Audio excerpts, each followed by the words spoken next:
The top Democrat on the House Intelligence Panel said he plans to continue work on the Russia probe despite Republican moves to shut it down, saying 30 witnesses still need to be interviewed. "Our work is far from done," Representative Adam Schiff told reporters Tuesday, a day after Republicans said they were ending the inquiry after finding no evidence of collusion between President Donald Trump's campaign and Russian operatives who meddled in the 2016 presidential campaign.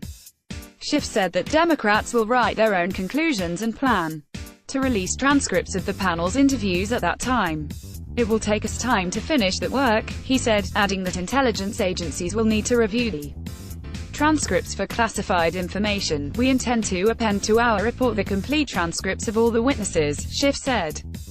"The majority has said they support making these transcripts public. We will put to the test of whether they really do." Republicans have reversed earlier plans to release witness interviews. Representative Michael Conaway of Texas, who has been leading the probe, said in an interview Monday night that, "We may not be able to do that, turns out, because that might discourage future witnesses from appearing before the panel." Republicans ending House Russia probe over Democrats' objection. Schiff released a 21-page status report listing witnesses, documents and angles that Democrats say still need to be pursued. Those include questions about the hacking of campaign emails, possible contacts between Trump associates and Russian intermediates, and election security. "There were leads and investigative paths on, from my perspective, 3 different significant areas," said panel Democrat Joaquin Castro of Texas.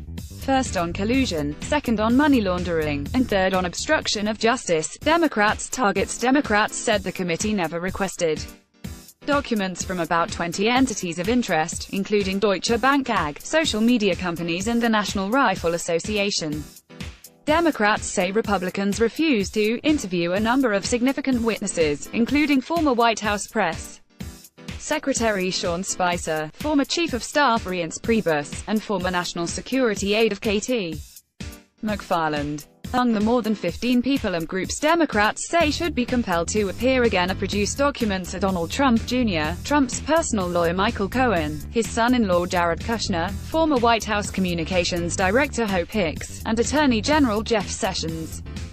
Democrats also said that former Trump strategist Steve Bannon should face contempt proceedings for refusing to answer many of the panel's questions.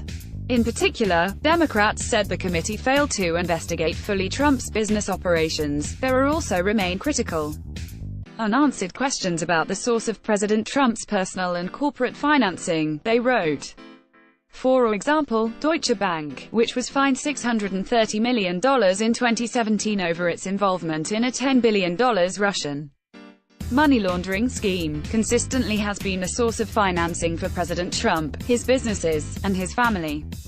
"We have only begun to explore the relationship between President Trump and Deutsche Bank, and between the bank and Russia," social media Democratic report also said that the panel needs to further investigate the role played by social media networks during the election.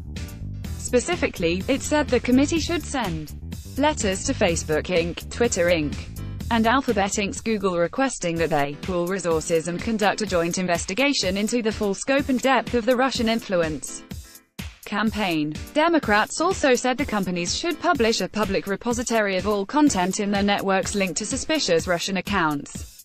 In addition, Democrats said the committee should subpoena Twitter and Facebook's WhatsApp for messages between key accounts in the investigation, including a hacking persona linked to Russia known as Gucci for 2.0 and WikiLeaks and its founder Julian Assange. They also said they should seek records from Apple Inc. on downloaded encrypted messaging apps used by key individuals in the probe.